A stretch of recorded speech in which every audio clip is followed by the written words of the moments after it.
Oh, howdy there, stranger. I'm Jordy. And I'm Brad. And welcome back to Beers with Queers, the true crime podcast where I research a case, and Brad here, and potentially you guys. Don't know a damn thing about it.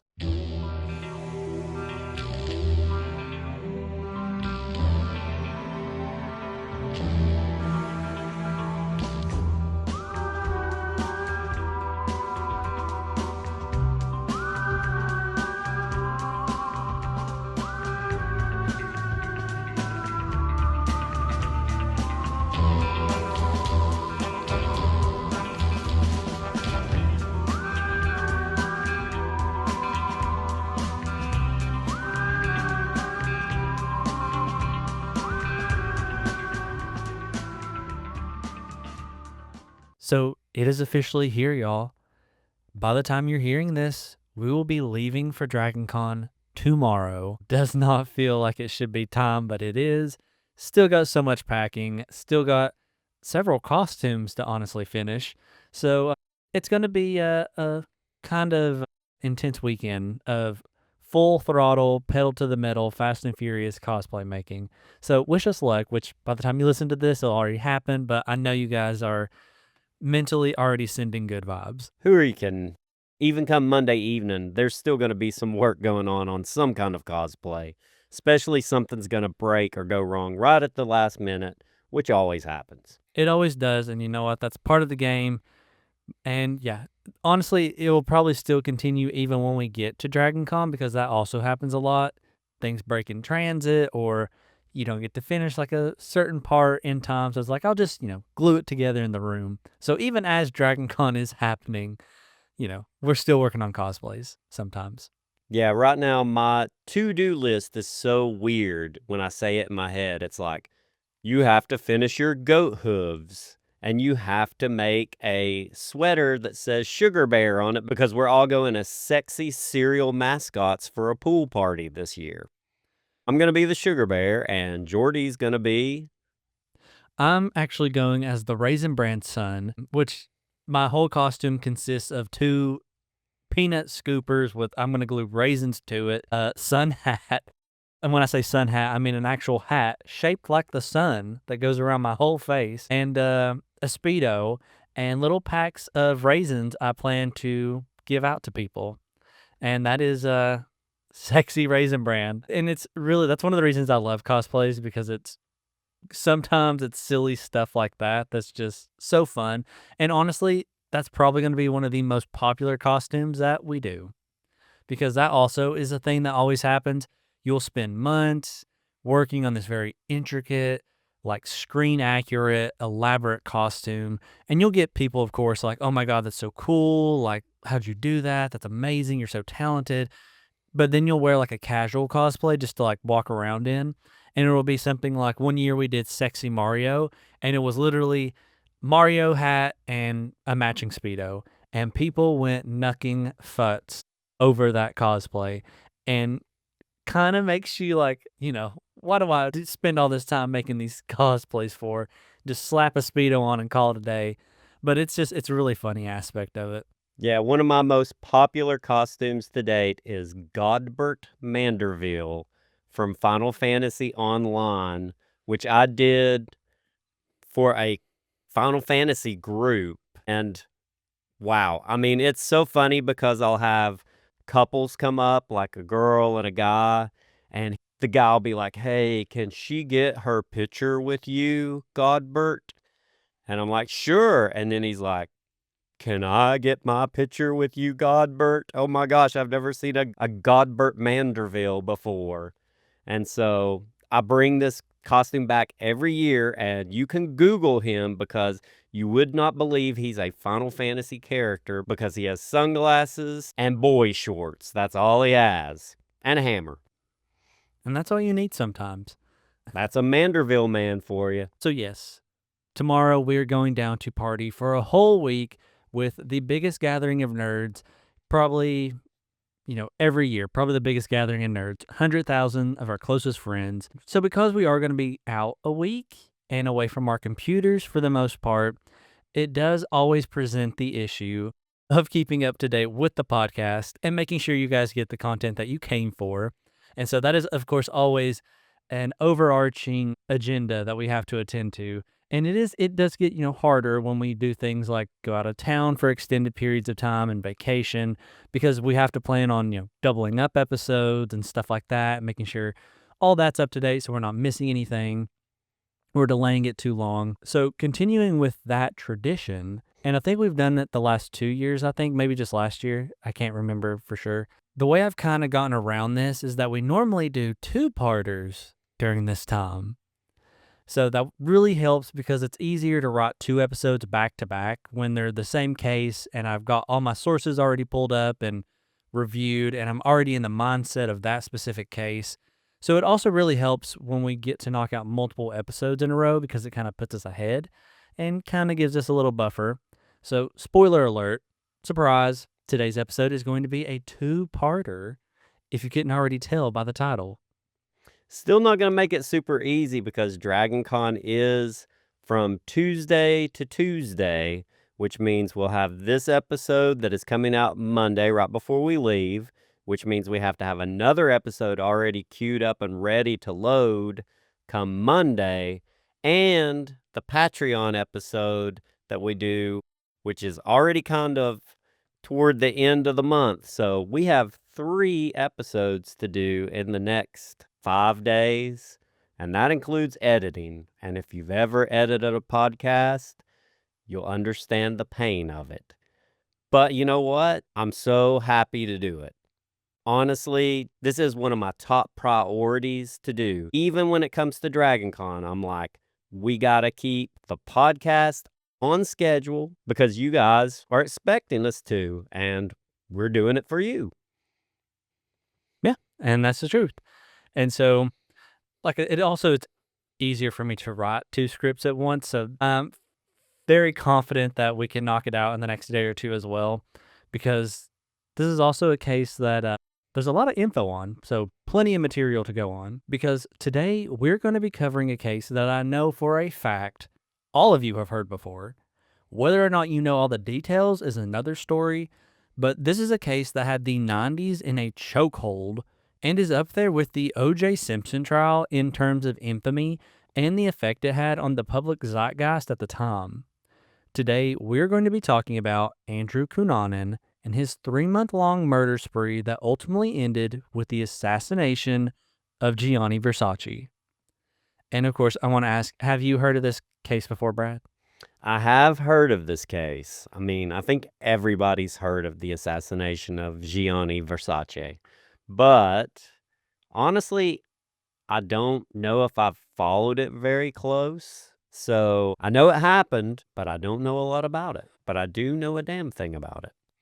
And I think that might be a lot of listeners, which you guys may know all about this case, but everyone I think has at least heard of it. Like you've heard of the O.J. Simpson trial and all that stuff, but you may not know all the fine details and like the meat of it. And so today we're going to get into it. And there's actually a lot to cover because, of course, Gianni Versace is the one aspect of this case that everyone knows the most about. That's honestly the only part of this case I really know a lot about. And the thing is that is the actual ending of the case. And there are 3 whole months before that that are not often talked about, but are just as shocking and horrific in nature. So like I said, I'm sure you guys have at least heard of this case. It was all over every major headline across the country when it happened. And it continues to fascinate the public zeitgeist nearly 30 years later. So let's start from the most well-known and infamous section of the case, and that is where it ended, in front of the sprawling gates of Versace's mansion in Miami Beach, Florida. So let's just jump right into it. It's the morning of Tuesday, July 15th, 1997, in Miami Beach, and the sun was shining overhead on what was looking to be a beautiful start to the day, especially in the glamorous and star-studded neighborhood of Ocean Drive, a 15-block strip of luxurious mansions, cafes, and hotels that were dotted along the ocean front. Now, while the neighborhood was filled with beautiful houses that only the best money had to offer, none stood out more than the mansion belonging to the one and only Gianni Versace. The 50-year-old fashion designer, socialite, and business mogul had worked his way to success and became one of the most well-respected and regarded names in the fashion industry, everyone knows who Gianni Versace is. Everyone knows Versace. When you say Versace, it's, oh, that's, you spent money. Like, that is high dollar. That's the top of the line. You know, it's like Versace, Gucci. I'm sorry, I don't know my name brands that well. Dolce and Gabbana. Dolce and Gabbana. There's a few others, but I think one of the oldest and most recognizable is Versace and Louis Vuitton. And it's a name that still holds strong to this very day. Now, one thing Versace was most known for when he was alive was his routines, something he strictly abided by in all aspects of life. And one of those routines was getting his favorite magazines from a local cafe. Now, each Tuesday morning, Versace would often have his assistant or a bodyguard walk the 4 blocks to the nearby news cafe in order to pick up his subscriptions and a coffee. However, for some reason, this specific Tuesday was different. He decided that he wanted to retrieve the items himself and enjoy just a nice walk and get out of the house. It was a beautiful day. So at 8:30 that morning, Versace left his mansion and made his way to the cafe to get his things. He walked all the way back home, and just as he opened the gates to step inside and close them behind him, he was approached by a young man. This man, who's described by witnesses as being white, early 20s, wearing a t-shirt, shorts, a baseball hat, and carrying a backpack, approached Versace from behind and pulled out a gun. Now, accounts vary, with some witnesses stating that Versace did not interact with the man at all, and others stating that there was a brief struggle between the two over the bag Versace was carrying. Whatever the circumstances, it didn't take long for the quiet and serene morning to be shattered by the loud boom of gunshots ringing out. Versace collapsed to the sidewalk while his attacker fled. Some witnesses even chased the man, but stopped when he turned and attempted to shoot at them, while others attended to Versace, who was now lying motionless, and it was clear he was in critical condition. He had been shot twice with a .40 caliber semi-automatic pistol. One shot struck him in the back of the head, and the other struck him in the neck. The horrific scene unfolded in front of over a dozen witnesses who observed various parts of the crime itself and its aftermath. So this is not just a bold, it's very brazen too, because he did this in front of dozens of people who even gave chase to him, which I do not recommend you do. Not when they have a gun, especially. Especially when they have a gun, but props to these people for like not caring and having the balls to do it. Now, the shooting occurred at 8:45 a.m., and by 8:50, paramedics were on the scene and transporting Versace to Jackson Memorial Trauma Center. He was still alive, but barely clinging to life as he struggled to catch his breath. Despite repeated attempts to save him, Gianni Versace sadly passed away at 9:21 a.m. that morning at the age of 50, turning this into a full-blown murder investigation. Now, within literal minutes of the announcement of Versace's murder, hundreds of reporters and tourists alike gathered on the streets of Ocean Drive, trying to get as close as possible to the Versace mansion to see where the beloved fashion designer had met his end. Everyone was left in disbelief at how such a high-profile celebrity could be gunned down so brutally in broad daylight and in front of so many witnesses, because this is a killer who obviously did not give a toot about getting caught. A toot. He did not give a toot. And I'm trying to think of other words besides saying the F word or the S word, but he did not give a toot. And I'll probably start saying that now. Within the hour, his murder became national news as every news station in America began reporting on it in real time. The biggest question on everyone's mind, of course, being, who could have done this? And as it would turn out, police had a pretty solid idea almost immediately after the murder had occurred. Witnesses at the scene reported that they followed the shooter to a nearby parking garage when they watched him climb into a red 1995 Chevrolet pickup, changing clothes, and then fleeing again on foot. So even after he tried shooting at them, they continued to follow him. So again, props to them. They were able to lead police straight to the pickup in question, which proved to contain more than enough useful evidence to aid in their search for Versace's killer. Of course, the first thing they do, run the plates, see who it belongs to. But if they thought that would tell them the killer's identity, they were in for a big surprise when the plates came back as belonging to a man named William Reese, a man from New Jersey who'd been murdered more than a month prior and whom authorities were still trying to catch his killer. I was going to say, it's probably one of his earlier victims' trucks. And I think that's one aspect a lot of people don't know. I think a lot of people know he murdered Gianni Versace and stopped there. This man was a serial killer, which there's some hot debate. Do they consider him a spree killer or a serial killer? Because his murders did all occur in a 3-month span, but they were spread out. And so you'll have people argue till they're blue in the face if he's a spree killer versus a serial killer.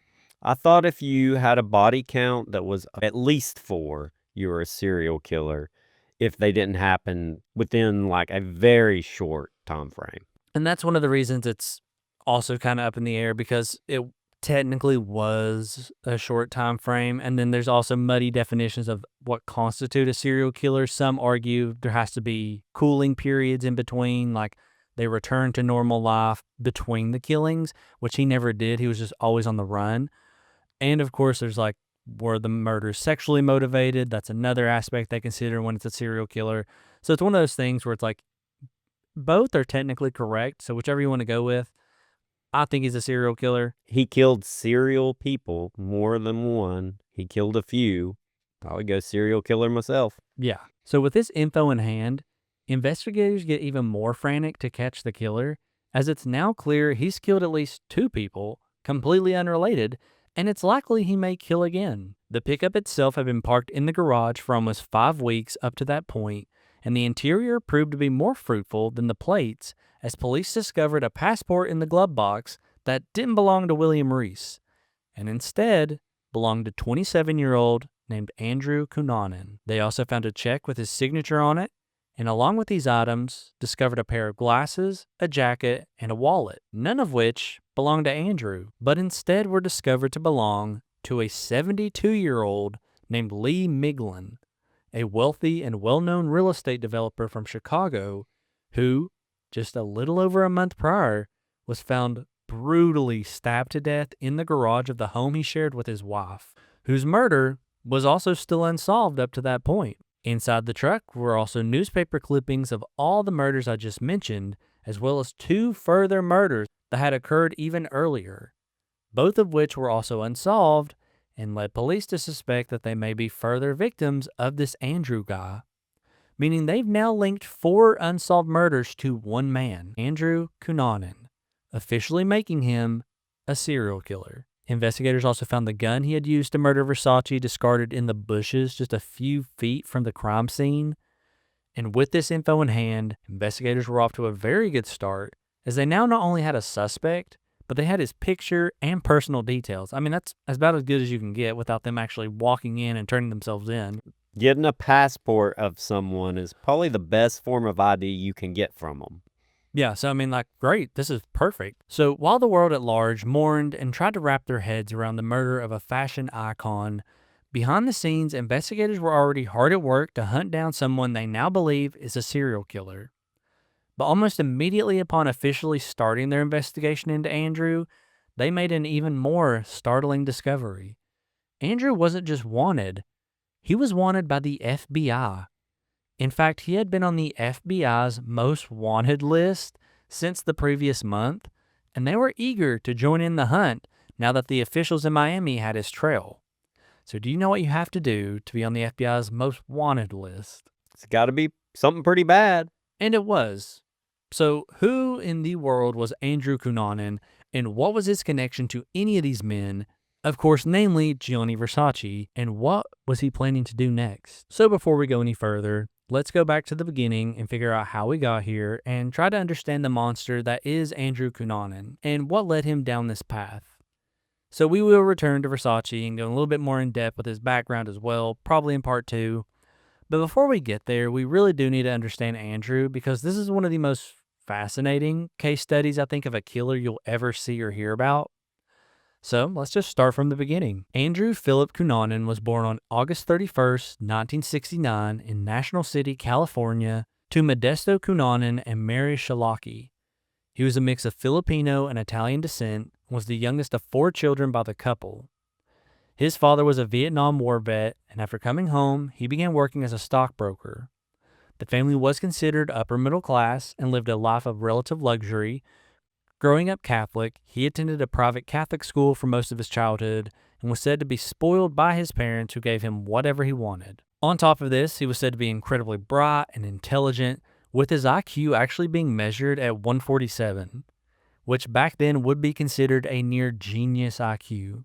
So he was very smart. He was also extremely talkative, charismatic, and outgoing, according to his teachers and friends at school. So for the first little bit, things seemed to be going great for Andrew, but slowly, and sadly of course, things started to unravel. In 1981, his father abruptly abandoned the family and fled back to the Philippines. His mother was a homemaker, had no way of providing for her kids now that their father was gone, and he left his family in financial turmoil. The shock of going from getting whatever he wanted to his mother now barely being able to put food on the table was a very hard adjustment for Andrew in particular. And of course, that's very hard. His friends at school would later state that if the change did bother him, he didn't let it show. However, they did begin to notice that Andrew soon developed a very good ability to create elaborate lies and stories, often in regards to his family and their situation. They also stated that he had a knack for changing his physical appearance on a whim, depending on what he thought was popular at the time, and that he could look like a completely different person over the span of just a day or two. And, at that point, you gotta feel, I knew kids like that, like, don't want people to know, like, how bad you're struggling. So it's a coping mechanism to create a different version in your head. By the time he was in high school, Andrew began identifying as gay and pretty soon became sexually active. And although it's not known exactly when or how he got into it, not long after coming out as gay, Andrew began working as a male escort and sleeping with older, wealthy men in order to fund a lavish lifestyle. He remained popular throughout his final years of school and excelled academically, leading to him getting a full-ride scholarship to the University of California, where he studied American history starting in 1987.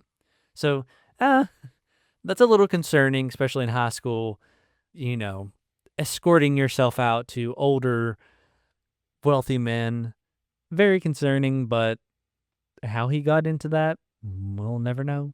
After leaving his mother's house, Andrew began to fully embrace his sexuality and would often frequent the gay bars around the city, staying out till the early morning hours. Now, at some point during his first year and after a return trip back home, Andrew's mother discovered that he was gay, and of course the family is extremely Catholic, leading to an argument between the two that ended with Andrew violently throwing his mother into a wall so hard that she ended up dislocating her shoulder. So it was a bad fight. That is a bad fight.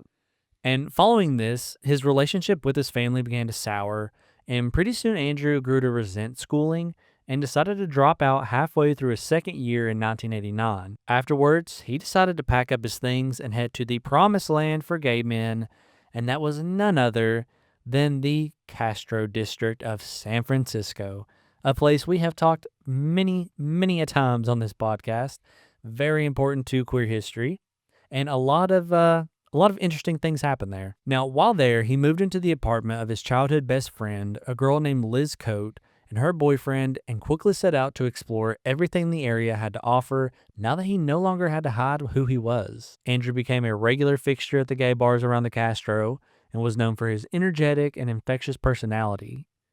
He also continued his habit from high school and often befriended and sought out older gay men to have sex with in exchange for money, something that also led him to making several pornographic films during this time. Now, this soon became the main way Andrew supported himself financially, bouncing from one wealthy man to another, all of whom bankrolled his party lifestyle as he spent all his time partying and having sex, truly living the brat lifestyle before brat was a thing. This was truly a brat summer for Andrew. This led to him developing several nasty addictions, though, including cocaine and prescription pills, both of which seemed to affect his mood to varying degrees. I would say so. They often do. Andrew was known as being flamboyant and boastful as he spun various tales and lies about his family and their wealth, and his skills as a liar made these stories seem believable, and he easily attracted crowds of men around him every time he went out. So now, at this point, we have the biggest controversy of this case, and that is the fact, did Andrew know or interact with Gianni Versace at all before he murdered him? This has been a hotly debated topic for decades now, and the sad reality is we will never know for 100% certainty the circumstances on whether they did or they didn't meet.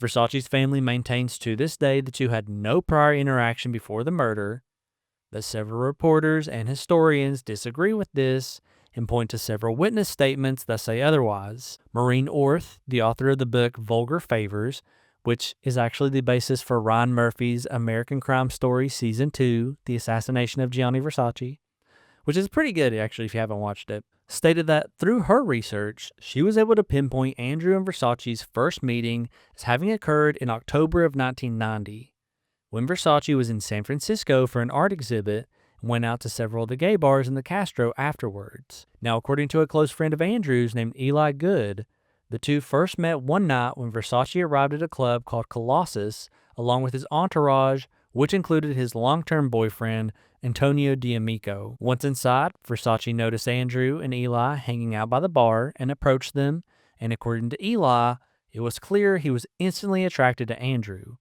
who also seemed attracted to him, but was more so eager to get to know the wealthiest man he had ever met and probably ever will meet. Yeah, Versace. If I got approached by Gianni Versace in a bar, I would also start rizzing him up. I'd be like, at most, I'm going to get a free tab tonight out of this, and I'm going to make it worth it. Which also, Gianni Versace was a good-looking man. Now, apparently the two talked for several more minutes before Eli pulled him away to go dance. Now, that's just one account, so of course you can always be like, one person, whatever. However, another friend of Andrew's from this time named Doug Stubblefield stated that he encountered the two just a few days later when he was walking down Castro Street and a limo pulled up beside him. The window rolled down to reveal Versace and Andrew in the back. Andrew chatted with Doug for a moment, but it was clear he was really just doing it to gloat before the limo continued driving on. Doug encountered Andrew on a separate occasion again later on, dressed in an expensive tuxedo, who told him he had just left a play that Versace had taken him to. So, no one was able to definitively prove any of these claims, and how can you? And Andrew himself had a bad habit of fabricating stories about meeting and befriending various different celebrities, but according to multiple historians, they firmly believe Versace was the one celebrity he wasn't lying about. And again, it's one of those things, there's room for doubt, so make up your own decision. I think more than likely he did, just based off everything I've read about it. It's multiple people. There were also other sources that I didn't go into. So one person I wouldn't believe. I'd be like, yeah, anyone can make that up. But multiple people on separate occasions, and the stories do line up in terms of when they happened. So I'm like, probably. But again, you never know. Now, around this time, Andrew was also juggling relationships with several other wealthy men who all supported him financially. Although he often blew the money they gave him on drugs, this time mainly on meth. Oof, he's going down a bad path now. A very bad path, and I don't think it's going well. This eventually led to all the relationships he had souring and the men cutting him off.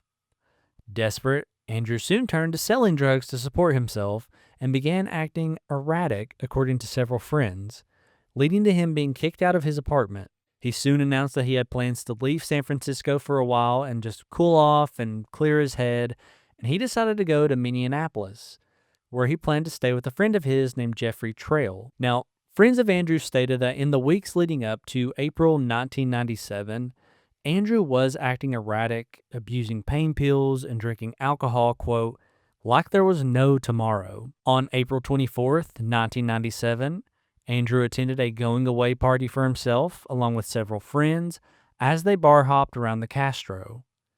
Now, friends noted that this was the only time that Andrew didn't cover everyone's tabs, as unaware to them, Andrew was now out of money with no sugar daddies to support him. Other than that, they stated he seemed to be his normal, fun-loving self with no signs of what was about to come. The following day, after his going-away party, Andrew boarded a plane to Minneapolis, where he was picked up by a friend of his, 33-year-old David Matson. Now, David was a successful architect and described by friends as being, quote, ambitious and outgoing. He had had a previous sexual relationship with Andrew in the years prior, but the two had not been intimate in several years and was described as being more casual friends at this point. However, Andrew was described as still being infatuated with David. The two spent the evening going out to eat before hitting up the gay bars around town. The next day, Andrew arranged to spend the next several nights staying with Jeffrey Trail while he figured out a more permanent living situation. Jeffrey and Andrew had been friends for years by this point, having met in the early 90s in the Castro gay scene. Jeffrey was actually an ex-Navy officer who moved out to Minneapolis to manage a propane company several years later. He maintained his friendship with Andrew, although friends later stated that the two's friendship soured several years prior because Jeffrey did not agree with how erratic Andrew's behavior had gotten and his constant lying and deceitfulness. Which, fair. That's fair. Meth will do that to you Meh. at times. Yeah, meth will definitely do that for you. However, Jeffrey still felt a need to help his friend in this time of need, as he was also described as being, quote, incredibly loyal and kind by nature. On April 27th, Andrew spent the night at Jeffrey's apartment while he was out of town with his boyfriend, a man named John Hackett. While they were away, Jeffrey confided in John that he was going to have a difficult conversation with Andrew when they got back. Now, he wouldn't be allowed to stay with him. But upon their return to the apartment later that night, Andrew was nowhere to be found, nor were any of his belongings. Instead, Jeffrey received a phone call from Andrew at around 9:45 p.m. asking him to come over and meet him at David Matson's apartment. Now, Jeffrey went over to David's apartment, where he was met by both Andrew and David, and almost immediately after entering the apartment, Jeffrey was attacked from behind by Andrew, who proceeded to brutally beat him repeatedly in the head with a hammer. All of this in front of a horrified David. Jeffrey's watch was found to have stopped at exactly 9:55 p.m., which investigators believe to be his time of death. Following his murder, Andrew wrapped Jeff's body in a rug and then stuffed it behind the sofa, and over the following 2 days, what happened next is not exactly known, but we know that David and Andrew continued to live in the apartment, with witnesses even seeing the two in the building's elevators on the 28th, and even outside walking David's dog on the 29th. So this is also another point of contention for this case, because there are witnesses who say, like, David was there when Andrew murdered Jeff, and then for the next 2 days continued to carry on with life like normal. With a dead man rolled up in your apartment. Yeah, and so a lot of people believe that it's possible David was an accomplice, or at least complicit with what Andrew was doing, at least initially. David's family, of course, denies this and believes that he was being held hostage, which also a possibility. But then that raises the question, they were outside seen walking a dog together. Like, they were not just in this apartment, they were out in public. So maybe David was too afraid, but why wouldn't he just run away or scream for help or something? And so, Of course, you never know how you're going to act if you just watch somebody murder somebody else. and you really don't know how you're going to react. I know a lot of people try to be like, well, I wouldn't do this or I wouldn't do that. I'm going to tell you right now, you do not know how you're going to react in that situation until it happens. And 9 times out of 10, you're going to freeze. Because that's just the normal reaction, because no one's expecting the friend they've known for years to just suddenly beat the other friend they've known for years to death with a hammer. And it's just, your body just shuts down because you're in such shock. But regardless whether you believe that he was complicit or he was being held hostage, the last time David was seen alive was on the afternoon of the 29th, when he was seen driving his Jeep along with Andrew towards Rush City, Minnesota. The two were seen getting lunch at a nearby diner at around noon, and that evening, David Matson's body was found on the east shore of Rush Lake, having been killed by 3 bullet wounds to the back of the head with a .40 caliber semi-automatic pistol, something Andrew had stolen from Jeffrey's apartment. Now, when David failed to show up for work on the 29th, a concerned coworker went to his apartment and discovered the corpse of Jeffrey Trail and called the police. Now, of course, it did not take long for the crimes to be linked to Andrew, but finding him was easier said than done, as investigators quickly lost his trail following the discovery of David's body. What would follow would be the beginning of a 3-month-long manhunt that would result in the murders of at least 3 more men and an entire country left in shock at how one man could leave so much devastation in his wake. Something, of course, we will talk about again in part 2 next week. So this is an interesting case because right away, right off the bat, they knew who did it. Like, they found the bodies and immediately they were like, it was Andrew. All the signs point to Andrew. Cops are like, yeah, it was Andrew. But they don't catch him for 3 months because he begins a cross-country road trip where he just leaves dead bodies in his wake. And that's one of the most fascinating things about this case, I think. I think it's one of the scariest things about this case, too.